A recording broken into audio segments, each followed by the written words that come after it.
بسم الله الرحمن الرحیم. بینندگان ارجمند، فصل زمستان و خزان فصل‌های مملو از امراض گوناگون هست.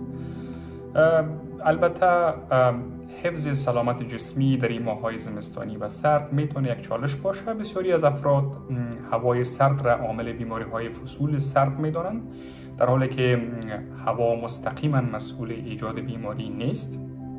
در واقع ویروس های بیماریزا در دماهای پایین به راحتی تکثیر پیدا میکنند. علاوه بر این، قرار گرفتن در معرض هوای سرد و خشک ممکن است بر سیستم ایمنی بدن تأثیری منفی بگذاره. با توجه به ورود فصل زمستان، طبعا که امراض مختلف میتونه وجود داشته باشه. میایم برای که چه عوامل باعث ایجاد این بیماری ها میشه. نظریه های مختلف وجود داره، مخصوصا تأثیری منفی هوای سرد بر سیستم ایمنی بدن یا دفاعی بدن ما.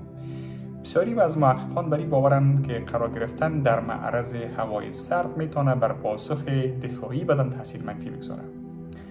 در فصل های خزان و زمستان به دلیل کاهش قرار گرفتن در زیر شعاع آفتاب، بدن ویتامین دی کمتری دریافت میکنه. تحقیقات نشان میده که ویتامین دی نقش اساسی در حفظ سیستم دفاعی بدن داره. بنابراین ویتامین دی در ماه‌های زمستان کمتر بر سیستم ایمنی بدن تاثیر میگذاره.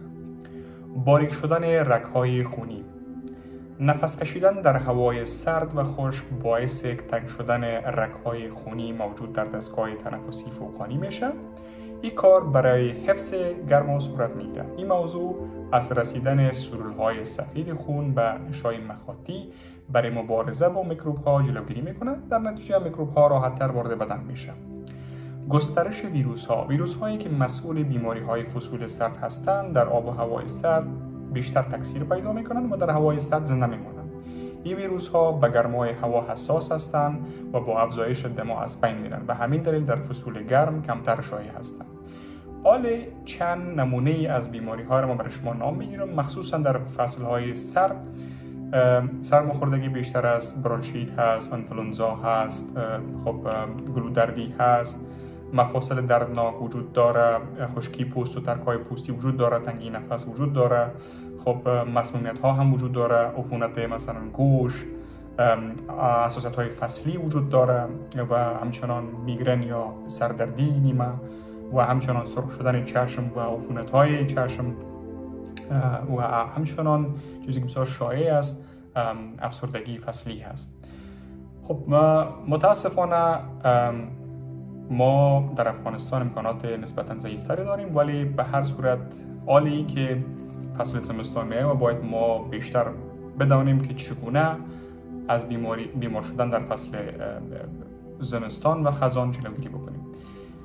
برخی از راه‌های جلوگیری از این بیماری‌ها در فصول سرد عبارت از مصرف مکمل‌های ویتامین دی یا خوردن غذاهایی که سرشار از ویتامین دی هستند، مانند مثلا ماهی چرب، تخم مرغ می‌دانه که کمک بکنه، داشتن خواب کافی که بسیار مهم است، ورزش کردن، حفظ آب بدن که باید بیشتر به قدر ضرورت آب بنوشیم یا مایعات، و مخصوصا در فصل زمستان باید غذاهای سوپ بیشتر که گرم باشه باید بنوشیم، و پوشاندن دهان و بینی در هنگام عطسه.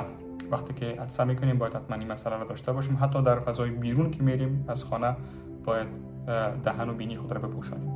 همچنان جلوگیری از به اشتراک گذاشتن غذاها و ظرفایی که ما استفاده میکنیم، مخصوصا بعضی دوستان ما یا کسایی که در اطراف خانواده مریض میشن دچار میشن، باید کوشش شود که ظروفی از اونها را استفاده نکنیم تا اینکه ویروس از طریق استفاده از این مسائل برای ما شما سرایت نکنه. با امید صحت سلامتی همه شما، ایام مکام شما.